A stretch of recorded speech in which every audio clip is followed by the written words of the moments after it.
It's Rhythm of War week. I still don't have my physical book because my stepdad is really sweet and always buys me Sanderson books. And I moved, as you might know if you're not new here, but if you're new here, I moved this year and he didn't change the address from the Amazon pickup place near my old place to here. So I probably have to go on a walk later to pick it up, but that's not a big deal.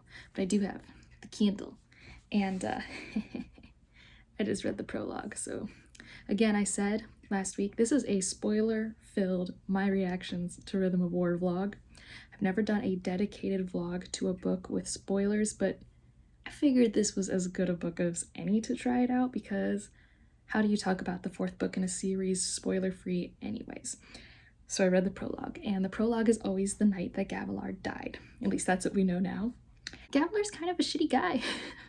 The way he talks to Navani, I'm not here for it. That mental abuse, whew, don't like. And it's also like he's just very misogynistic, I feel, especially for this world, because like him and Navani could have been a great team. Like we see in Oathbringer how Dalinar and Navani are so good together, and like Gavilar's just too high and mighty for that shit. So also, I now know that there are 3 heralds there that night, and that's really interesting because I don't think I knew before this that there were heralds there that night. But he was meeting with Nale, who's the Skybreaker herald, and a different herald, I assume, who's, I guess, Vorin, which I don't really know what that means because I'm bad at world building sometimes. And then Nale was like, hey, there's going to be another one of us here tonight. I just don't know what that means. Also, I'm pretty sure in Way of Kings we knew that Gavilar had one really weird like gemstone that Seth took, but apparently he had a whole pouch of them. So what happened to the other ones? I don't know. But I'm gonna get into part 1 and let's see where this ride goes. Okay, day 2 of Rhythm of War, and yes, I got my physical copy. I really love how purple it is, and it's still huge, and I'm that far in. I'm using my Adolin bookmark, so yeah, because I love Adolin. I'm on chapter 8, which is, you know, a whole whopping 116 pages. So since I checked in with the prologue, lots of stuff's happened, lots of stuff I like, lots of theories in my head. So first of all, love the time jump. Love that our first perspective in chapter 1 was Lirin, which is Kaladin's dad, because I love when we have war stories and struggles to get the common man's perspective sort of thing. He is definitely someone who's like anti-war, like always. And the reveal when Kaladin is like there, it was very cinematic, really cool. I really like the Windrunners versus, I think they're called the Heavenly Ones, which is like the fused equivalent. It's very honorable, and I think that's the only thing keeping Kaladin together right now. Like Kaladin's got major depression issues right now, and everyone is so concerned about him. I'm really glad he has Syl. I'm really concerned about him because, like, I mean, I have had friends act how Kaladin's acting, and he's not showing good signs. I'm a little nervous that it might lead to him having some more like suicidal ideation. Like he's just really lost right now and he feels really stuck. Also, he had a girlfriend since we last met him. I mean, all we want is to see Kaladin in a relationship, right? Like, I mean, I might be team Adolin and Shallan, but like I do want my boy to have like a relationship. And I think every pseudo relationship he's had has been off page. Like whoever Tara was, Laurel, I think her name was, from Hearthstone, like everything that was like pseudo relationship, always off page. My boy needs something. But I really did like the honorable fighting between those two and how not all fused agree with each other, which makes sense because not all Radiant Knights would agree with each other. Like it's very realistic that even though you have this enemy force, they're not all on the same page. I really like that. What do we got? Oh, Moash showed up for like a hot second. I hate Moash. Moash, I'd be completely fine if he never got any semblance of a redemption arc. And if Sanderson tries, he's gonna have to work really hard to convince me he earned it, because I feel like we already know a lot of his backstory. Like what more sympathy could I have for a character who I just like do not like? We also get some cool stuff with Shallan. So Shallan's handling her personality disorder in an interesting way. She now like easily, fluidly goes between her 3 forms, and that's interesting, and she's kind of doing more espionage work, which I do think works really well for her skill set. I'm curious about what mysteries she's going to uncover, but it does seem like there's even more to her backstory because Vale was like, maybe we should really remember that night. And I'm like, what more is there to remember of you killing your mother and father? Like, boy, Shallan has a lot of problems, but I do like that she has Adolin. I do think she has a general handle on herself. It doesn't bother me nearly as much as it did in Oathbringer. And I'm really happy we've been getting more Navani. I love Jasnah and Navani a lot. I love these science-driven women who like are so imaginative and scholarly. It really speaks to me. And like Navani building the spacecraft. Oh, you want up, Lila? Yeah, say hi. But the spacecraft they made, well, not spacecraft, but like airplane cargo holder was so cool. And learning about the Fabrials, so that's like the world building stuff that's like super cool.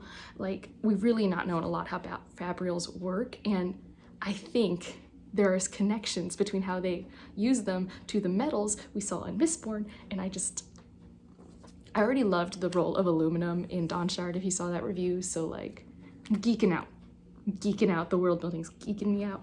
So now I'm gonna get back to reading and I'll check in after I've read like another chunk, I don't know, when I have something to say, but I'm really liking the start. It's really hit the ground running. Like we're still in the same battle. Like we've been in the same battle for a while now, and it's not at the end of the battle. We did have Sadeas's wife did just like get killed, presumably by the Ghostbloods. So I'm interested to see what Shallan finds in her room because there seems to be secrets there. I think we have a really good balance of like political mystery intrigue, world building intrigue, and like action. Like I feel like if it was any one of those things too much, I could easily get overwhelmed and bored, but right now the balance is like perfect, and I'm very, very excited. All right. So I have finished part 1. So thoughts up to this point. I always have to like, as I go, like write things down because there are so many things. 1, chapter 12, Adolin. I love my boy so much. So many reasons I love Adolin in that scene. He forces Kaladin to go out, but recognizes that he doesn't need to be talkative, but that he wouldn't be safe on his own at that time. Love that. I love his acceptance of Shallan that's like shown there. I love how much he cares in that scene about his friends and just how considerate he is. I think he's hysterical. Like they're all trying to set Kaladin up with someone. And he's like, oh yeah, she's attractive, but like that blouse looks awful on her. We need to like change up the like uniform of this establishment. Like I love Adolin like a lot. I'll say Adolin and Adolin. I don't know which one it is. I don't care. I love that boy. Navani's had lots of cool stuff happening. There's this like Spren contact who's like, stop making that Spren. And both me and Navani don't know what's happening there. She's like, is it the aluminum? Are they worried I'm going to make something like an Oathgate, which has more of like a sentient Spren? Because the Spren in the cognitive plane agree that when they use like Flame Spren and other Sprens in their Faburals, that's like fine. So I don't really know. She also finally Seth brought them the old thing from Gavilar that I was talking about in the prologue section. It's shown up, and we have no idea what it does. But it's different than when you had gemstones infused with void light, which I also still don't know a lot about, but I'm here for it. But I'm very happy about that. I really liked the Zahel and Kaladin fight scene.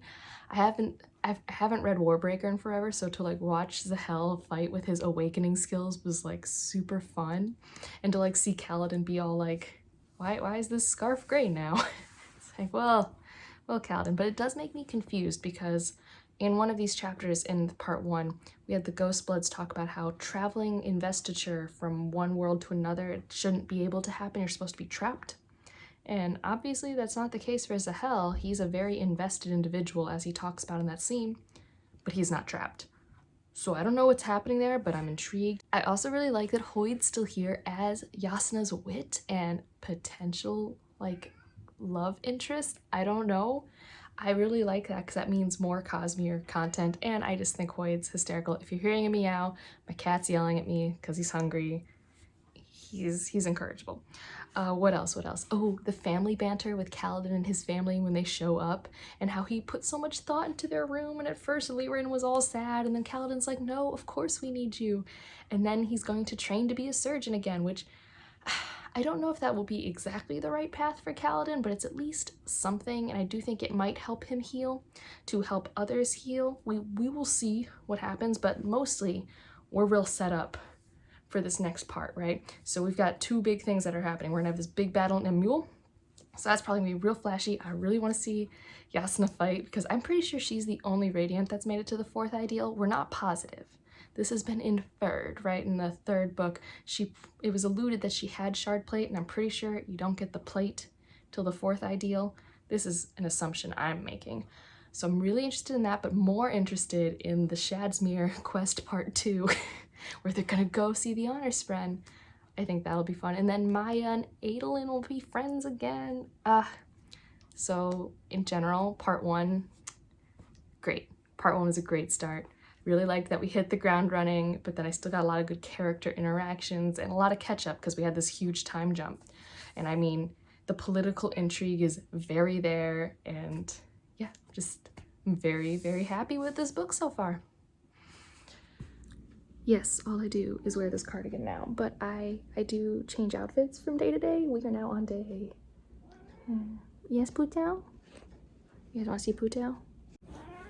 Yeah, there he is. We are on day 4 of Rhythm of War chats. He's so cute. Wow. Hello. So I just finished chapter 25, and this chapter was so great. I'm going to talk about other stuff I've liked in the interludes and part 2 up to this point, but this last chapter, so Kaladin is going to find the niece's uncle, who is a patient with mental health problems we met in like chapter 1, and in the process he gets to see all of the other patients the Ardents keep who have mental health issues and how they're all kind of treated like very yellow wallpaper. And now he's going to study mental health disease, and it's not going to cure him, but this is like his new purpose, and I'm very, very, very here for it. I'm very excited. Also, we've gotten loads of good Adolin content. We finally got some of his perspective chapters in this part. I really like the theming and conversation of father-son dynamics, or just father-child dynamics. I do feel that like it's still a common thing for parents to project onto their children too much. You know, if you're making a mistake, it's your parents' fault. You know, if you're doing well, it's your parents' fault. Like, you know, we're all reflections and we are all products of our upbringing, but we also take our own paths, and I feel like Adolin's trying to do that, and I support him. And how he treats Maya is so cute, right? I love Maya. Maya's his shard, like his sword that has dead eyes, and she's like just doing her best because she's like very, very hurt for a Spren, but still functional, even though no one believes Adolin, who's the only one who like talks to her and treats her like a person. So yeah, when she started brushing the horse, I freaked out. I was also really happy that Shallan wasn't, I felt like we were getting closer to Shallan being like more herself for a moment, kind of like back to the Way of Kings Words of Radiance days when she was more one persona before her memories broke her. And I don't know if we'll ever get to that place again. I would like to, because I like her like that. I like, maybe Shallan's not the real Shallan, but I personally liked her like that. Not that I'm disliking how this multiple personality thing's working out. I'm just like, I don't know, I just felt like she was feeling more whole then, and I want that for her. And yeah, also the mystery she has to uncover is pretty interesting, especially with that one unmade Spren who is trapped in a sphere. And Effused has talked earlier in the book about how they could be trapped in spheres, and like, I'm very interested in how these, like, as Zahel would say, type 2 Investiture peoples could be trapped. That's pretty cool. And let's see, do I have any other notes? It was mainly me jumping in here to be like, Kaladin! Oh, also in the interludes, we had 3 pretty interesting interludes. Sylphrena, she was, you know, trying to connect with Kaladin and trying to see if someone could, like, basically give her his pain, which is, I feel like, what we all want a little bit when we have people suffering through mental health that we can't understand. We want to be able to understand it and empathize and be able to help. And although no one could like magically give that to her, I do think she's noticing that there are parts of her life she can connect to what Kaladin's gone through. So I'm really interested in that, and you kind of can see it now that she does have these more like moments where she's like putting on a show, and you can tell that maybe she's like thinking more and more introspective. I also am not sure, but she might in her own right have representation of maybe ADHD. I'm really not sure, but it seems like her thought processes are very similar to what my sibling describes to me when they have ADHD, and what I've noticed in myself through the year, because I think I'm like undiagnosed but very functional. So it's just really interesting, all these things. But yes, I'm in my cardigan, in my Avengers blanket. I got a cat, so it's back to reading and for this lovely chill Friday. So I just finished a chapter that was like Adolin and Shallan. Okay, so they just saw a star spread, and Adolin purposely put them on this walk so Shallan would come out of her shell, because she has been hiding the stress of maybe one of her friends being a spy and like the unknown parts of her past, and she's got a lot repressed and going on. So Vale and Radiant have been more at the front of it, and even the Vale Adolin interactions up to this point have been really great. How Vale's like, she's worried you won't love her, or that a lot of people won't love her anymore if they knew who the real one was, because she's convinced Shallan's the fake one. I really loved all of that. But then we have this moment with the star spread, and it's so sweet. And they end up talking about their first crushes, and like Adolin already knows the stuff about the jam from Way of Kings, but Shallan did not know that Adolin's first crush was a woman who like was talking about swords and how great of a sword Adolin should have, and Adolin thought she was talking about swords and not like the innuendo. And so as a gift, Adolin bought her a sword, like a really cool sword. Like he thought about it a lot, because Adolin is a very thoughtful individual, and that is why I love him. And I mean, he was also 14. Like goodness knows the innuendos I didn't know for a very long part of my life. I was definitely the friend that everyone really loved teaching things to. And I don't know, it was just really funny. But then also they talked about Renarin and how like people would treat him badly, and that's how he could tell when someone could be beautiful on the outside but still kind of cold, and like, well, not cold, but you know, mean, because you know, Renarin was definitely different for an Alethi. Yeah, but that is all to say that I love Adolin. There was also more that they talked about. Oh, the Dalinar stuff, that I've been really liking, the whole Dalinar-Adolin tension. And he even brings up how like, man, just a few years ago, I just wanted people to see my dad the way I saw him. And now I'm having issues because he doesn't see me as a person. He sees me as this perfect thing, like this embodiment of my mother with like none of his bad stuff. And yeah, I really like that conversation, and I liked seeing this interaction. It was so cool. Also, since I last chatted, lots of stuff with Deadeyes I really liked. Like Maya is doing cool stuff. Like, I mean, I guess objectively not super cool, but for her to do anything, I'm always like, what are you doing now, Maya? Are you going to talk? Are you going to make an interesting grunt? I'm so invested. And we met a Deadeyes who is newer, which is interesting. In general, Shadesmar is very interesting to me. The political stuff going on, like you got the Odium fused side, and then you have the honor spread, and then you have free cities. So these seem to be like the three ways you can be in Shadesmar. And I'm curious, what do Sprens think about Odium's presence, sort of thing? Like, is it automatic that Sprens would be against him? It seems like a lot of them are forming the Nahel bond because they're against Odium, but it's interesting to me. And also, like, we're going to the Honor Spren city, and we've been warned it's not gonna work. They're very stubborn. Sounds like they're very stubborn. Oh, a cat wants in the room. 1 second. Okay, I'm back. So Lila just needed to be let into the room. So I'm really interested what we're gonna see when we get to this Honor Spren headquarters. Like, I'm wondering, like, I know there's a Son of Honors there because that's part of why, like, the Ghost Bloods are interested in this mission. So I'm wondering if there's going to be this kind of thing with like Kholinar where there's like this corruption that we don't really know a lot about, so nothing we could do would work. Or maybe Adolin will approach this from a different angle and figure out how to get them on their side. I have no clue. I'm really interested. And then the box. What's in the box, first of all? Like, what is this box? Why does Shallan have repressed memories of the box? And is the spy actually who we think it is, or is it someone else? Maybe there is no spy, or maybe Formless, Shallan's inner person, has been the spy all along and they've just all really repressed it. I don't know. I'm still having such a fun time, obviously. So I'm gonna probably check in when I finished part 2, or maybe part 2 in the next set of interludes. And I'm thinking that this batch will be like the first half of Rhythm of War vlog, and then I'll do a part 2 so that you guys don't have to sit around for like ever. Quick check-in. If you're me, remember how I just said that if like Maya grunts, I freak out? Maya just got into this like huge fight with Adolin and had his back when he needed her most.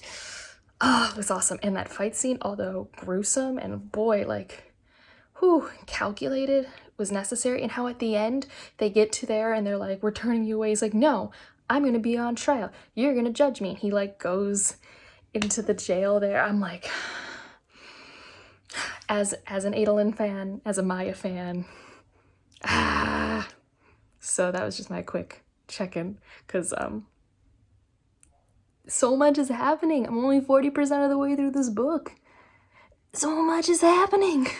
And also Pattern might be like the spy. I don't... This book, guys, this book is gonna destroy me. I cannot believe I have to drive for like 12 hours tomorrow and like not read. It makes me so sad. Okay, so day 7, because day 6, I was in a car for a very long time, and I did read some last night, but I was in bed, and I don't vlog in bed because I'm lazy. So I did finish part 2 and the interludes following part 2, so I'm going to update you on all my thoughts there, and then end the vlog here, so you can have all my spoilerly thoughts on the first half of the book, and then I'll do another vlog for the second half of the book. So I guess, yeah, actually, what page am I on? Because I'm a little further now. I like keep track of my progress in here. So if you're curious, I'm this far in this book. Oh, the sleeve is so loose. I really actually like this cover the best. I'm gonna get it framed because if you've seen my bookshelf, I don't keep the sleeves on the hardbacks. Mainly because I didn't like the first 2 covers and I lost them. Maybe now I would change my mind. I don't know, but this is a tangent. So, the invasion. That's a lot. A lot's happened. Like, Lirin and Kaladin. Lirin is like a real rough father to have if you're Kaladin. I feel like they have just like morally different viewpoints. Like when Lirin was so mad at Kaladin for like killing the Regal, I guess I could see it, you know, he's all about saving lives and Kaladin just killed someone. But like these people objectively want to kill Kaladin too. Like it's not like they're not at war. So I just feel like that makes it, I don't know, I just feel like Lirin sometimes is not as compassionate as he could be towards his son, but I also see his point. It's complicated. War is complicated. That is kind of what this epic story has been saying. And what else? Oh, this poor Syl. So we had that interlude earlier where Syl was starting to realize, oh, maybe I can connect through my own life experiences, but I think that's made her sad, and like she's saying a lot of the sentences that Kaladin kind of says. So like maybe earlier, you know, we never saw them as so perfectly matched, but really they are. Like they have this connection. Oh, and then Navani and the Spren, who is Urithiru, the sibling, which I've been wanting them to be friends, and now Navani is going to be the head engineer for this really, really terrifying fused. This is something of pain or wisdom. I think Lady of Pain is what the sibling called her. She's terrifying. She's a fun villain. I think she's going to be more fun than Odium. I don't love Odium. I think Odium's like fine. He's a little too like typical villain for me at the moment.